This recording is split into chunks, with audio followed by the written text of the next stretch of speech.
Welcome everyone to today's Hume Talk Online, where me, Liam, and together with Ahmed, we're going to be talking to former Hume pupil John Williamson. John was here at Hulme Grammar until 2005 and now works as a senior content marketing consultant for the social media platform LinkedIn. John, welcome.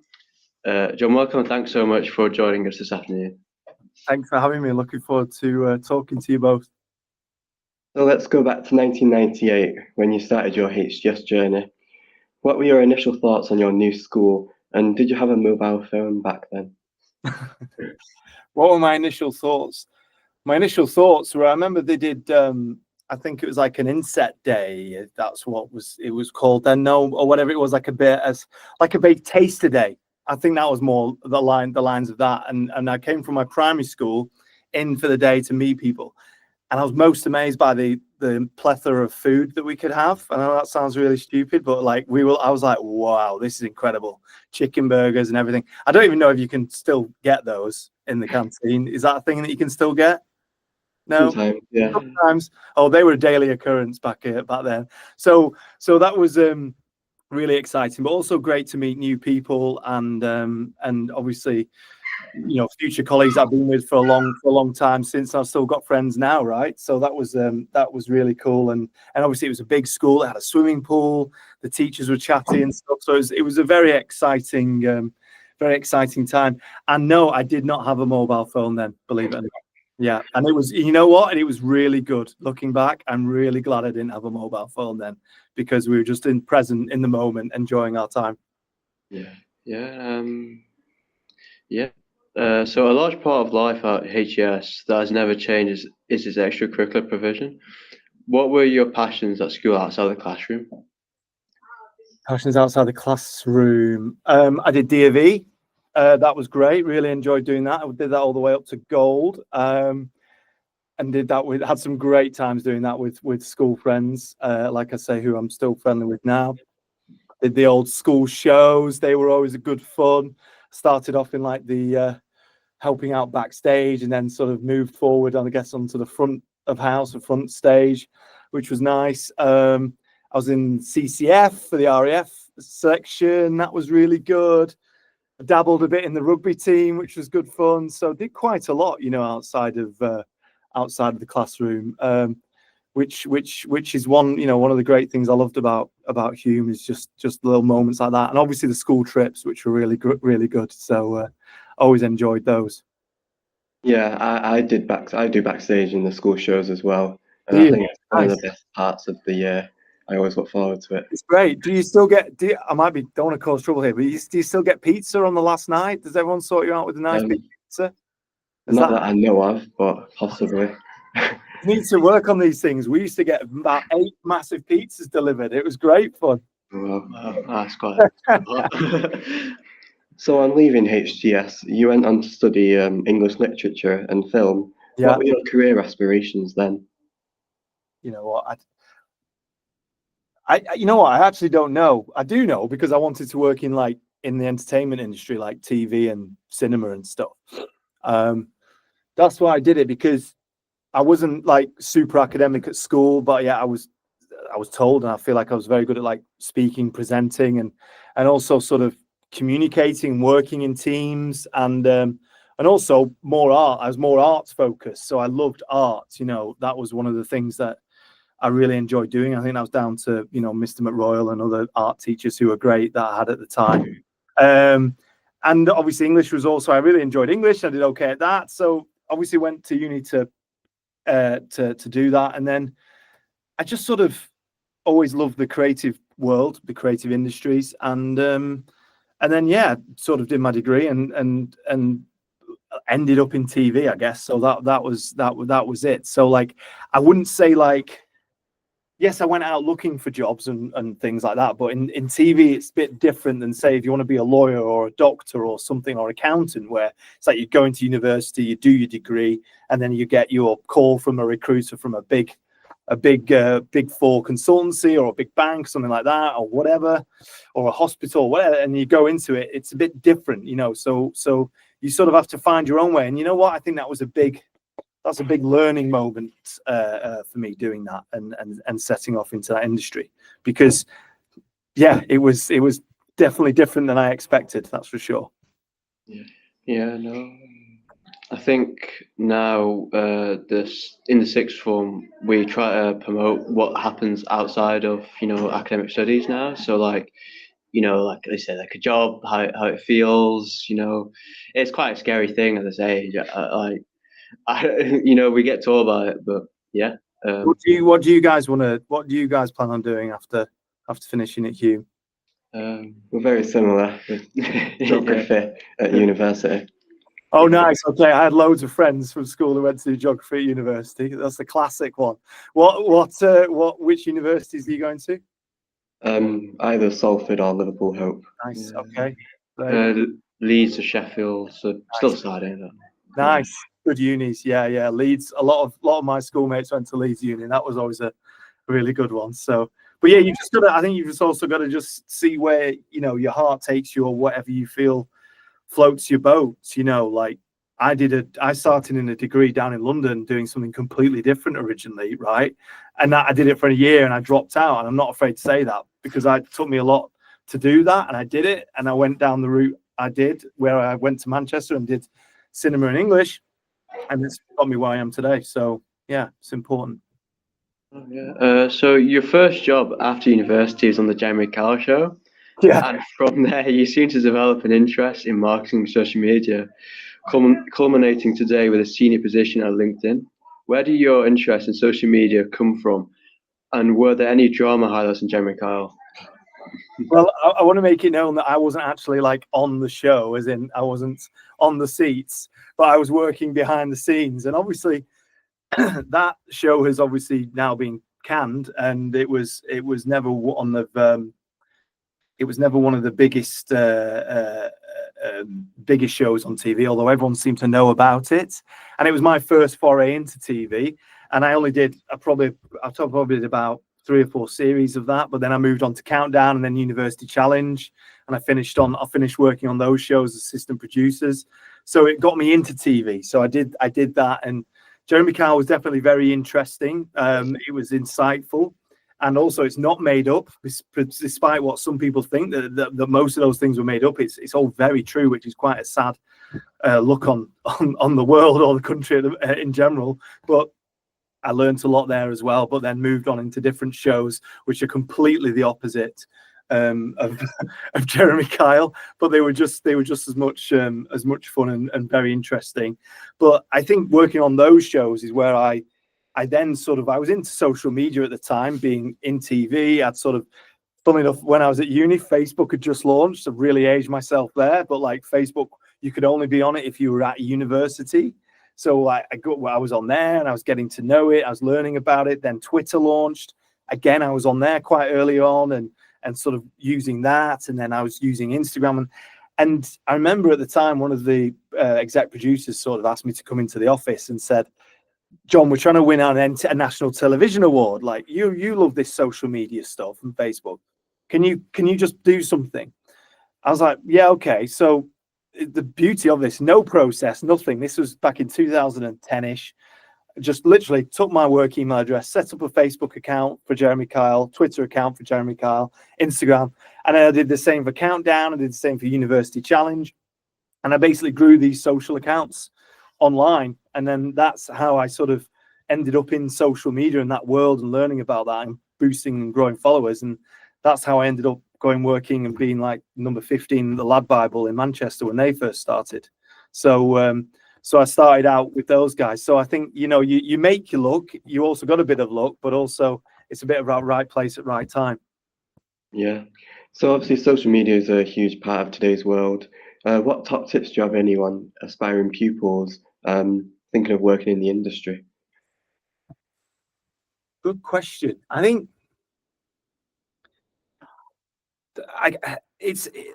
I've worked with my competitors, so I've worked with like the likes of Meta and Google and stuff like that. But like for people, when we hire people here, it's not necessarily about you being the best at your job. It's been more about who you are internally. And we believe that we could teach you or train you to become that person. So we invest more sometimes in that person than we do in respect of like that role that they're going for or their experience within the role, because we believe that the culture is so much more valuable and helps move our company forwards. And that's what it did, right? That's how we've hired, and we always have hired. So I think what is important to look at is think, how can you sort of just be yourself, be who you are, have your focus and visions, but also really knowing your strengths and thinking about those strengths and how you can utilize them.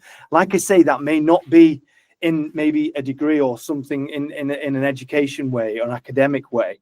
It could be like you're a good people person, or you're just very good like working in with certain numbers or something around that, or you love computers, whatever it may be. Know your strengths, and usually the way we hire, that's what we look for, right? Obviously, we're not going to hire a software developer who has never touched Python or has never touched any form of software, you know, in their lives, right? We are going to hire someone who knows and is a good software developer, and we do just the same hiring process that Google do for that. We go put people through a lot. You have to be good at that. It's just like if we were to hire a lawyer for our business, we'd want someone who's got a law degree, right? So there are like I say, there are these certain things which are really valuable and important. But people in my industry, like the marketing and the sales side of things, and also in so many others, comms, whatever it may be, it's more about that person and thinking about where are my strengths and how can I fall in line with those. And also not being afraid to just say, I may not know everything, but I feel like I can offer and add value there. That's what we look at more than anything within social media companies. Does that all make sense? Yeah, that's perfect. I definitely agree with that. I think looking at a person's strengths rather than, you know, other things, I think is a good approach in hiring person. I think. Yeah, I agree. I agree with that a lot. So for LinkedIn specifically, what would your advice be to pupils and fellow alumni to get the most out of the platform? Set up a profile. That's the first foremost. I'm assuming both of you have got LinkedIn profiles as we're on this call. Yeah, we do. But no, I think, yeah, setting up the profile and just, you know what, just find your way on it. And I've been at LinkedIn just over 7 years, I think now. If it's not for you, it's not for you. And that is absolutely fine, right? You know, you might find it's the best thing ever and it's really helpful to help find your career, build out your roles and everything like that. And it's very good. Or you might find that it's very good just to sort of learn. We get so many people joining our website just to learn. Our LinkedIn learning tools are fantastic and really interesting too. So if you want to learn about how to put together the best PowerPoint presentation ever, we have a learning course on that. So people will join just for that sort of thing. But obviously you need to set a profile up to do that. And then from there, obviously, if you're interested in a new job, there's that job aspect. So if you want to do that and you see a company that you like, that you want to follow, you follow that company, you see what they do, what they like to work with, the jobs that they have, etc., then it's great for that. And I think you just sort of just set up the profile and have a look around and just see what suits you, you know. I think that's really important. And some people love it, some people loathe it, and I get that. But I think everyone thinks that with certain social platforms, you know. Yeah. I'm sure there's no typical day, but can you tell us what a day in the life of a senior content marketing consultant looks like? Or perhaps what kind of things you have on your to-do list? So my old school colleagues would probably laugh at this and probably say it's nothing. He does nothing all day. But so, for example, today we've got one of our big clients in from Saudi Arabia, because I look after the Middle East and North Africa and the Nordics regions for LinkedIn marketing. So that's everything from big brands like Lego, IKEA, all the way up to, you know, Emirates Airlines or Aramco, PIF, or whoever you may think in those areas. If they have adverts on our website, I sort of look after and advise them around that, the best strategies behind that. So we've had one of our big clients who we've flown in from Saudi who's been here this morning. So I did a big sort of workshop and session with those clients. The CMO was here, head of digital, people like that. And we discuss obviously the budgets, but also we discuss their plans and moving forward, but also ideate and think of new ideas for their content, for their brand to go on LinkedIn. So that is what I really focus in, is mainly around that. And usually I'm traveling to these places as well. So I'm going out to Dubai and Saudi in 2 weeks. Then I'm in Helsinki and Copenhagen. So that's where we have bases and where we have clients. So I help them basically move forward within that world of content and make sure that they can sell what they want to sell via advertisement, right? It's as simple as that, whatever product that may be or whatever service or solution that may be. So sometimes it can be quite a quiet day where I've got a few calls with America or someone over in APAC or whatever. And I can just get on with creating things or building out our meetings and sessions that I do with clients. Or sometimes when you've got client meetings and a lot back to back plus travel, it can be hectic. And work travel isn't all it's cracked up to be. And I know people may watch this and think, oh, it's nice of it. And there are also maybe people that also do it. You think, until you do it, it's a bit different. It's lovely seeing these new parts of the world, but sometimes it's airport, taxi, hotel, client, airport, taxi, whatever. It's just literally like that. It's crazy. You don't really get much time to just go and see the areas that you're in, but it's still very cool though, meeting people from different cultures every single day when you're doing these work trips, which is really cool. So a bit of a long-winded answer there, I gather. No, about the how's the how do you cope with the jet lag with all the different places you go to? So actually, it's doing the Nordics regions, which is Denmark, Norway, Sweden, Finland, right? They're okay because they are 2-hour flights about that, so that's okay. I used to go out to Israel a lot, but I don't, for obvious reasons. I've not been out there since what happened 2 years ago, whenever it was. That was quite a long flight, and that was okay. When I go out to Saudi or Dubai or further afield, that can be a bit of a nightmare sometimes, because about 4-hour, 5-hour difference sometimes. When I go to the States, I'm going out to San Francisco in middle of March. That's always harder. When you're going out to the States, it seems to be a lot harder that way. But you've just got to, you sometimes get a lot of sleepless nights because you check into a hotel at 1 a.m. and then you're up at 9 and then you've not slept in the middle of that because of this, because of the jet lag. And then you've got to be in front of a client meeting or a table of 30 people or room of 30 people, and you've got to sort of just get on with it, really. And it's tough, don't get me wrong, but it's also rewarding at the same time. But you try and get your head around some form of sleep at some points. Yeah, no, that was yeah.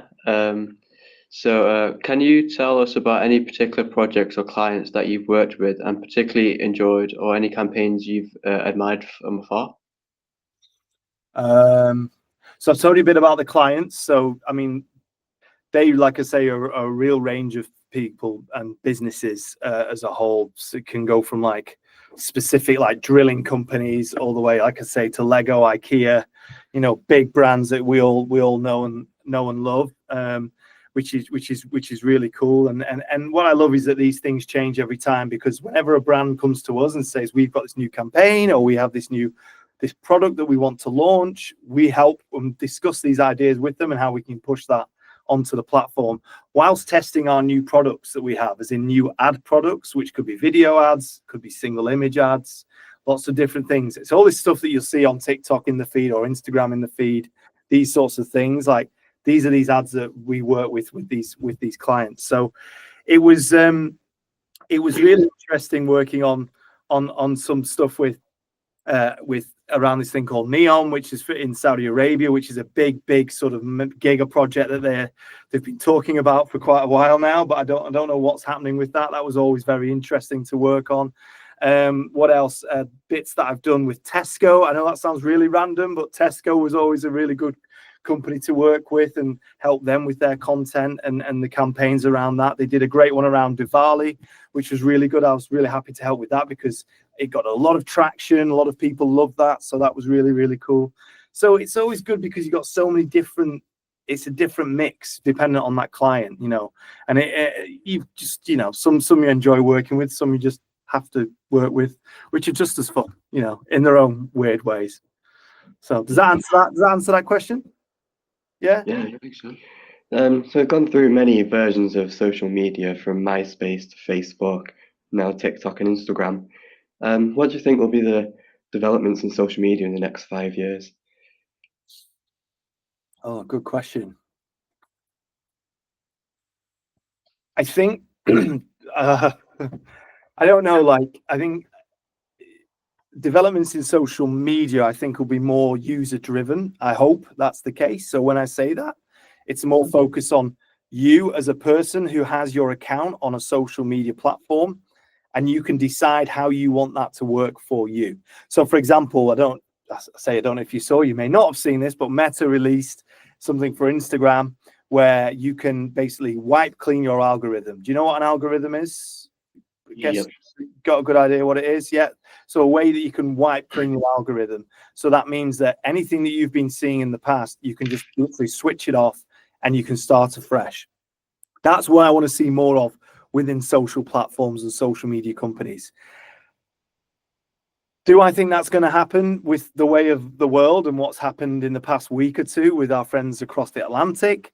I'm unsure. Like, I don't know how that's going to shift feelings in respect of social media companies and what they're going towards and working towards. But I think what needs to come first is the member, and member first social media companies, I think, will do really well. There is another social media app called it's called Blue Sky, I think. I don't know if you've heard of that. Yeah, no. I'm just going to double check I'm on the right one. It's called Blue Sky, and that was basically created to take over Twitter. So a lot of people left Twitter. We've had a load of people start here who used to be at Twitter, or should I say X, formerly known as Twitter. And someone created Blue Sky, which is basically like Twitter as it used to be, but it's a lot smarter. It's cleaner algorithms. There's no adverts on there. It's like the way to set up and talk about certain things. It's like you can't just go off on a rant about a certain, you know what I mean? It's very nice. It's a nice place to be. And there's certain things that you can choose to see. So that's the kind of feel I feel like social media is going towards. I feel like that is the way that it's going towards, down that way, because I want it to. If that will happen, I don't know. But obviously we've got AI as well, which everyone is speaking about, and I feel like you have to be seen to be speaking about that to know that you're ahead of everything or ahead of the game. But I also believe that, it's the people that drive the AI. ChatGPT wouldn't really be there without people inputting data or inputting things on the internet every single day. And people need to be aware of that human impact on these things before it and after it, which is really, really valuable. Yeah, for sure. I think social media and ChatGPT is increasing day by day. The advancements in those technological advancements, is rapidly growing. Yeah. What social platforms are you both on? Most of them, to be fair. Yeah. Your Instagram, Twitter, TikTok. Yeah, I think it's Threads. Oh yeah. Yeah, Threads. Instagram's version of it. Yeah. Is that all right? That one, Threads? I've not been on it. No, I've not been on it, but I've heard a lot of people joining. So I don't know. And Twitter, there's still a lot of your peers are on there, like you and your mates on Twitter. Yeah.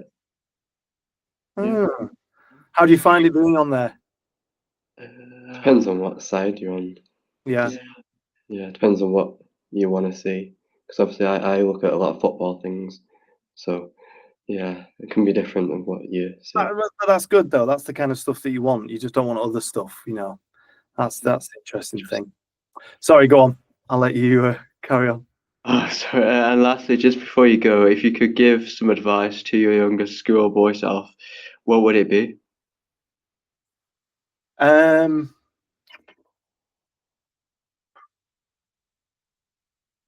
don't really know. Probably, I know my mum would say probably focus more, listen more. That's probably what she would say. And, to be honest, she was probably quite right in that respect. But I feel like what's really strange is like, I just wish I'd just enjoyed it even more than I did enjoy it. Right? Like, you guys are in a moment, and I kind of hope maybe I'm looking back and romanticizing here from when I was at Hulme. I had a great time there, and I realized not everyone did have a great time there, but like I loved it. I've got great memories. I wish I sort of stood back and appreciated it more, because when you get into that working world and that, let's say, adult life, like you'll look back at school and think that was a great time and there was great fun. Yes, it's not easy, it's especially in today's world, but like I think I would have loved to just stand back and appreciate the moments a lot more, because that's what's really special, and that's what focused me going forward, you know, having those moments to look back on. And like I say, I learned maybe not as much academically from school, but like I learned a lot about how to speak in public from school, speaking at assemblies, being in the debating society, stuff like that helped me so much in my day-to-day now. And that is what's really valuable. Like I say, going back to finding those strengths, sticking with them, and just backing yourself and believing in yourself. Yeah, very good advice, to be fair. Yeah. Well, we're running out of time now, so we just want to say a huge thank you on behalf of all the pupils here at Hume Grammar for spending the time to talk to us today. It was brilliant insight to your world, and you gave us some great advice as well. Good. I hope so. I hope you found it useful. Anyway, and it's been a bit different because you know, just go out there and do what you want to do and enjoy it. You know, that's the main thing.